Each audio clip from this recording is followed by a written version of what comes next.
नमस्कार, आई witness news में आपका स्वागत है। मैं हूं आपके साथ दीप्ति। आइए शुरुआत करते हैं दिन भर की कुछ खास खबरों के साथ। 1971 में पाकिस्तान की सेना को भारतीय जवानों ने जबरदस्त शिकस्त दी थी। उस ऐतिहासिक युद्ध को अब 50 वर्ष हो चुके हैं।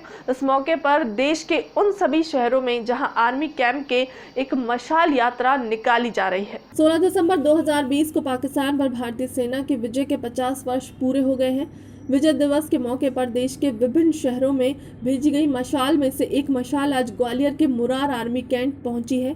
यहां से यह मशाल कल पूरे शहर में एक मार्च के रूप में निकाली जाएगी।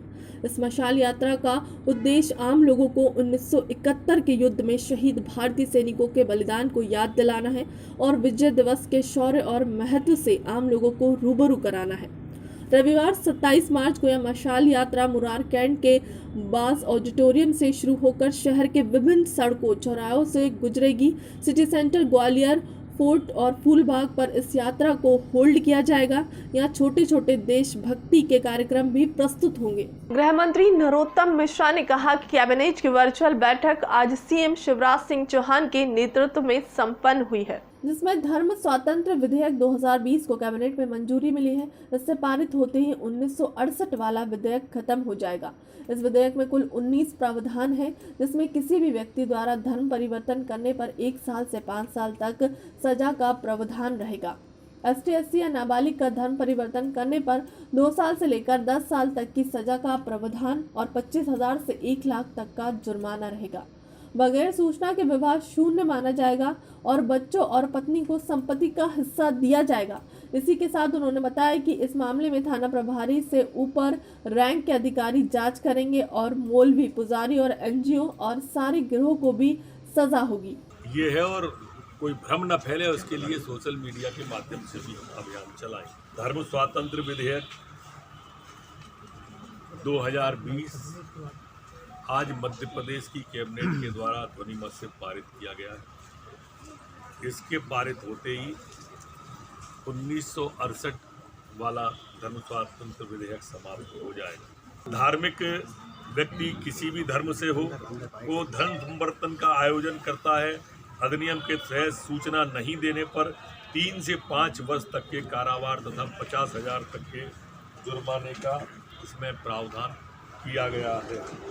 ग्वालियर जिले के डबरा थाना क्षेत्र में स्थित सिंध नदी में बीती रात एक युवक को कुछ लोगों ने फेंक दिया।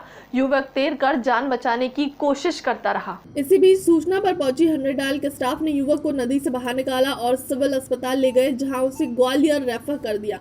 युवक का इलाज जारी है। ग्वालियर जिले के उटीला थाना क्षेत्र के जारगा गांव में रहने वाले भारत जाटव ने बताया कि गांव में हमारी रिश्तेदारी में शादी थी। वहां मेरे भाई बंटी और उन लोगों में शराब पीने के दौरान विवाद हो गया।